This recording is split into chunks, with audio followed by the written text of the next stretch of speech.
The 13th of December, 1776. George Washington's army was collapsing across New Jersey. New York had been lost. Fort Washington had fallen. Thousands of American soldiers had been killed, captured, or simply gone home. And one of Washington's own generals had begun to believe the revolution had chosen the wrong commander. His name was Charles Lee. He had fought professionally long before George Washington became commander-in-chief, serving in the British Army, in Europe, and with foreign armies. Even Washington once described him as perhaps the most knowledgeable and experienced military officer in the Continental Army. Lee knew that, and his confidence was growing. After Washington's disasters around New York, Lee began writing to powerful men in Congress. His message was not subtle. Washington was failing, and Lee believed he could do better.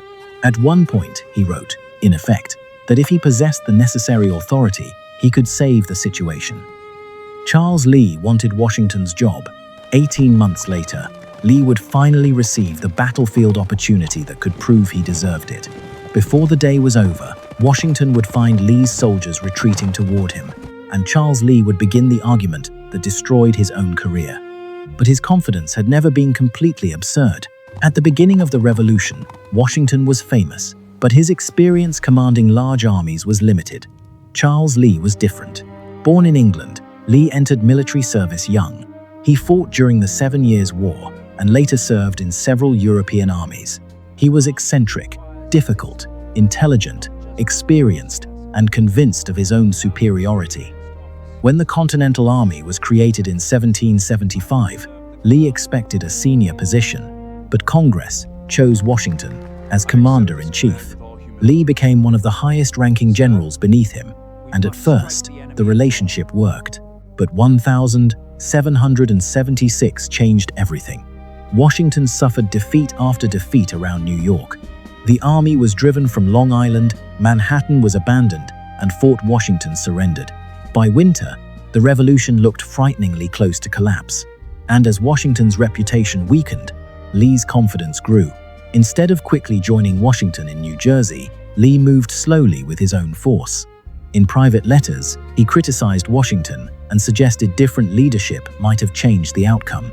Then, on December 13th, Lee made a mistake that had nothing to do with strategy. He stopped at a tavern several miles away from his troops.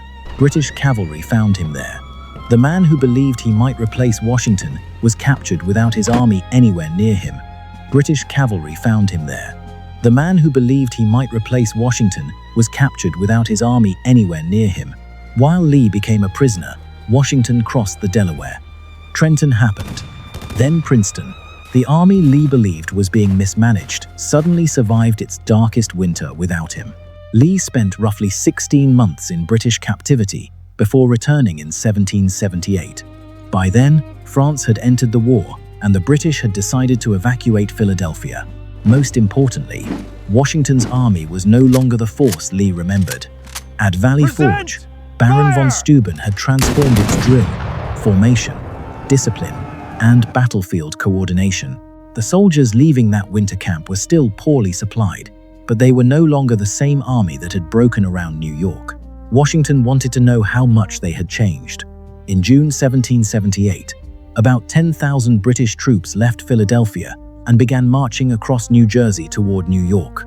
Their columns stretched for miles, wagons slowed them down, and the summer heat was brutal. Washington followed with roughly 14,000 Americans. This was the opportunity he had been waiting for. Attack the stretched British rear before it reached the safety of New York. But Charles Lee opposed a major engagement. He still did not trust the Continental Army to stand against British regulars in open battle. Washington decided to attack anyway. At first, Lee did not want command of the advance force, but when the detachment grew to several thousand men, he changed his mind and claimed it. This was his chance. For 2 years he had questioned Washington. Now he had thousands of soldiers directly in front of the British Army. Early on June 28th, Lee advanced toward Monmouth Courthouse. Almost immediately, poor intelligence and difficult terrain began creating problems. Lee did not have a clear picture of where all his own units were, and he did not fully understand what the British were doing. He expected to strike a withdrawing rear guard. Instead, the British commander recognized the danger. and turned a much larger portion of his army back toward the Americans. Cornwallis was coming. Lee's officers began receiving conflicting information as the British counterattack grew. Some American units moved forward, others stopped. On the left, one brigade began withdrawing, and on the right, another force also started pulling back. One movement triggered another. The attack lost its shape, and Lee now faced a growing British counterattack with his troops scattered across difficult ground. Lee ordered a general retreat toward a position where he believed the army could reorganize. That distinction matters. He did not simply panic and run. The reality at Monmouth was more complicated than the old story of a cowardly general fleeing. Lee faced bad intelligence, difficult terrain, independent movements, and a rapidly growing enemy force. But none of that changed what Washington was about to see. He rode toward the battlefield expecting Lee to be holding the British in place. Instead, soldiers began appearing on the road in front of him. More followed than officers. Then, entire formations, all moving the wrong direction. The advance force Washington had sent toward the British was coming back toward his main army, and behind it, Cornwallis was advancing. Washington rode forward until he found Lee. The famous confrontation that followed has been exaggerated for more than 2 centuries. Later stories claimed Washington cursed so violently the leaves shook, or called Lee a coward to his face. The strongest evidence does not support those theatrical versions. Lee remembered Washington demanding to know why there was so much disorder and confusion. Lee blamed disobedient subordinates, contradictory intelligence, and movements he had never ordered. Washington answered that Lee should not have undertaken the attack unless he intended to carry it through. Then Washington rode past him. But Washington did not immediately throw Lee off the battlefield. He still needed him to help delay the British while the main Continental line formed farther back. At the point of woods and a hedgerow, Lee's men fought hard against the British advance. He promised to be one of the last men to leave and kept that promise. Lee finally withdrew toward Washington's new position after buying valuable time. His military career did not actually end because he retreated at Monmouth. It ended because he could not let Monmouth go. Behind him, Washington formed the Continental Army along Perrine Ridge. Then the British attacked. This time, the Americans did not collapse. British regulars advanced through oppressive summer heat against soldiers trained at Valley Forge.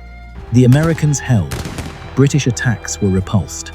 Artillery hammered the battlefield, while men on both sides collapsed from heat, as well as gunfire.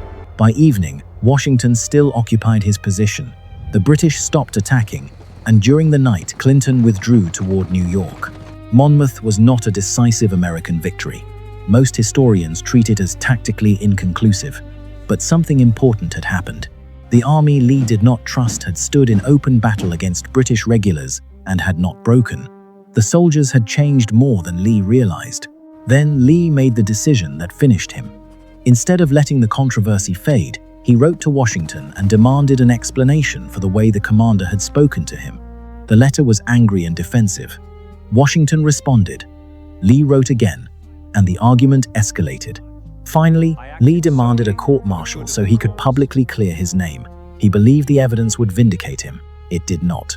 The court considered disobedience of orders, misbehavior before the enemy, and disrespect toward the commander-in-chief. Lee was convicted on all 3. He was suspended from command for 1 year. And somehow, Charles Lee still did not stop attacking Washington's reputation. That brought Lee into conflict with the younger officers around Washington. One of them, John Lawrence, challenged Lee to a duel. Alexander Hamilton accompanied Lawrence. The 2 men fired. Lee was hit in the side, but he survived. The officer who had once imagined replacing Washington was now dueling Washington's aides while suspended from the army. In 1780, Lee resigned from Continental service.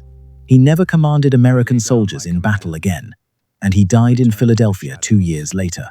There is something almost tragic about Charles Lee, because he was not an incompetent officer. He understood war and possessed experience Washington did not have when the revolution began. Even at Monmouth, the truth is more complicated than the legend.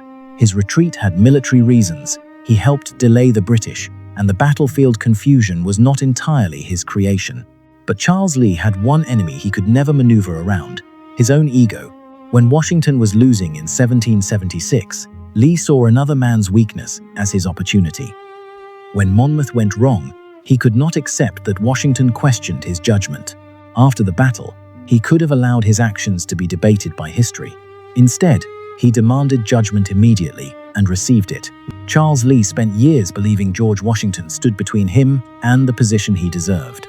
In the end, Washington did not destroy his career. Cornwallis did not destroy it. Even the retreat at Monmouth did not destroy it. Charles Lee did that himself.